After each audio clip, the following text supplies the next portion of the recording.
Wasn't there a point where they said they were coming though?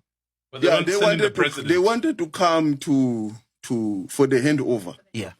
Where we'll hand over to them the ceremonial handover, the gravel and the other practicalities like the G20 domain website and so forth. Yes, they wanted to come, but we said because they were bringing what is called a charger. Maybe in simple language, it was a junior official. Got you. So, and we said no, but this is a head of state level. If you can't bring the head of state, at least the deputy president or a minister or someone of their stature. So, because you are not bringing someone of that stature, we will then arrange that all these things will be done in the DERCO office, and which we have done. We have handed over to them at the office on Monday after the G20. Yeah. Yeah. And then are we going next year? Because they said we're not invited. Yeah, they said we're not invited, but they don't have a right not to invite anyone. It should be a decision of all the member states of the G20. Yeah. So they didn't invite us. Yes, it's true. Yeah. But we expect that the whole collective is going to discuss the matter. Because we are full members of the G20. We must be there. We must participate. And also, they can't make that decision by themselves. No, they can't. It's like... the president of FIFA saying Bafana can't come to the World Cup. Get you, and we they've qualified, they've got all the rights to be there. Yeah. All the members of FIFA will have to come up and say, no, but this can't happen.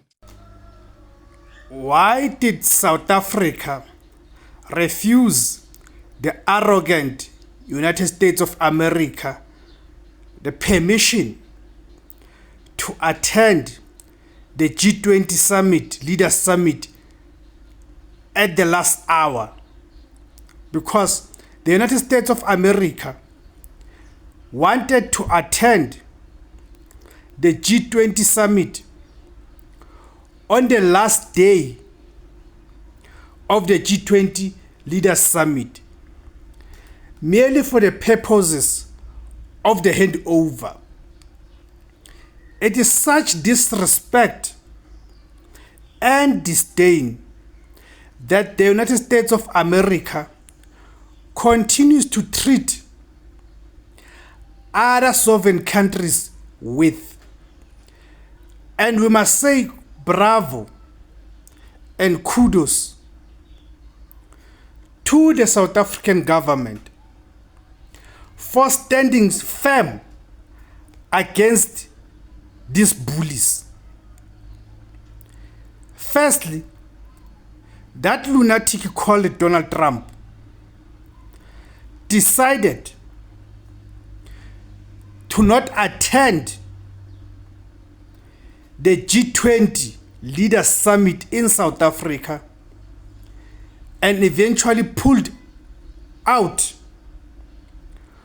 all the American bureaucrats and staff who were already in South Africa attending different G20 meetings, because there were about 120 G20 meetings that took place in South Africa from January this year.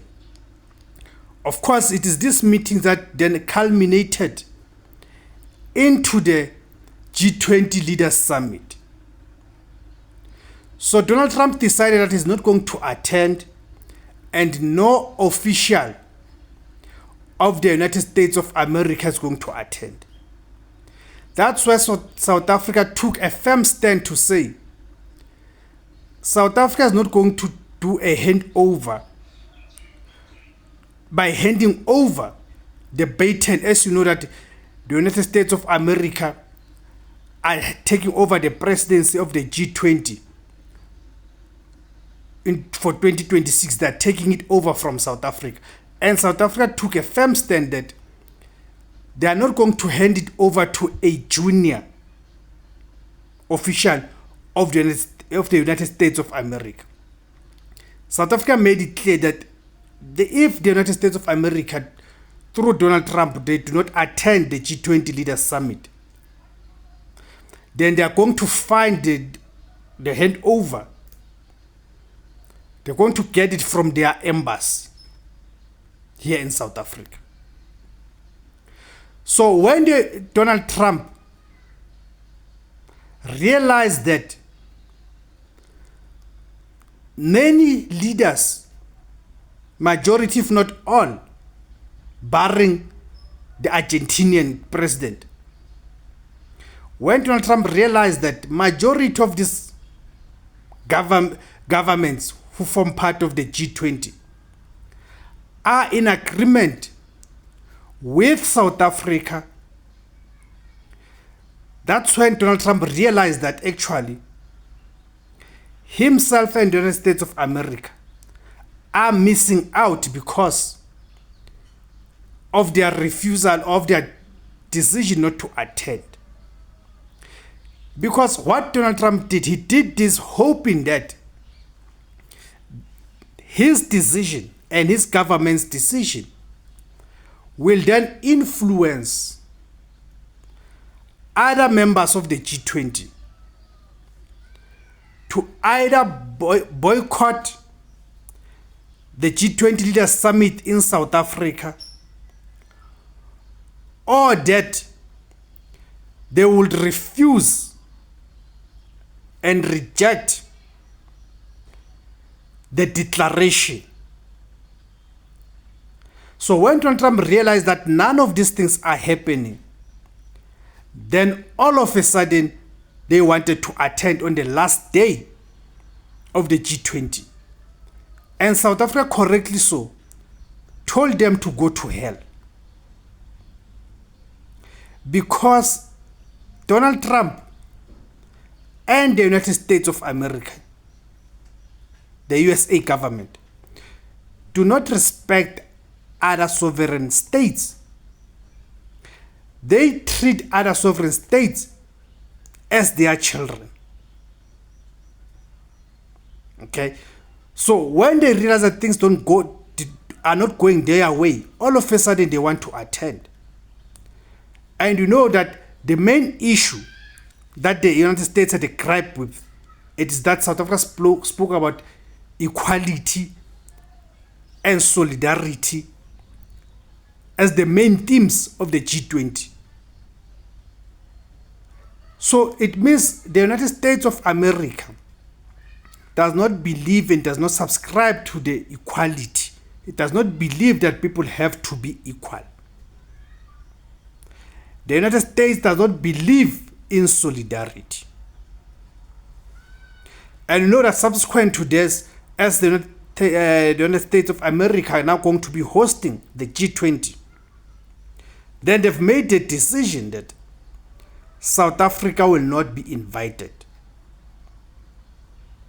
Another middle finger to the G20 and the multipolar structures, global structures, because G20, South Africa is part of the G20.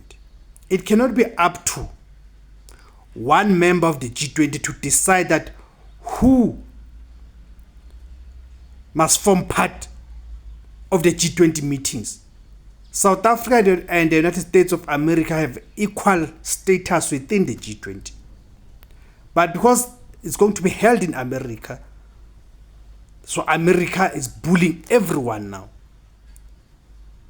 And this fight between South Africa and Donald Trump, it is because of the misinformation that Donald Trump refuses to accept that it is misinformation, as they continue to perpetuate the lie that in South Africa there's a white genocide, as they continue to perpetuate the lie that cannot be substantiated in any form or shape, that Afrikaners in South Africa are being targeted and killed. We know this is bullshit. There's no such thing. It is absolutely rubbish. But because Donald Trump is a lunatic, he's not going to allow any truth to stand in the way of his propaganda. Thank you guys for tuning in. My name is Tebus Kosana. The name of the platform is IZWI, the voice for Africans. Kamakuma Africa.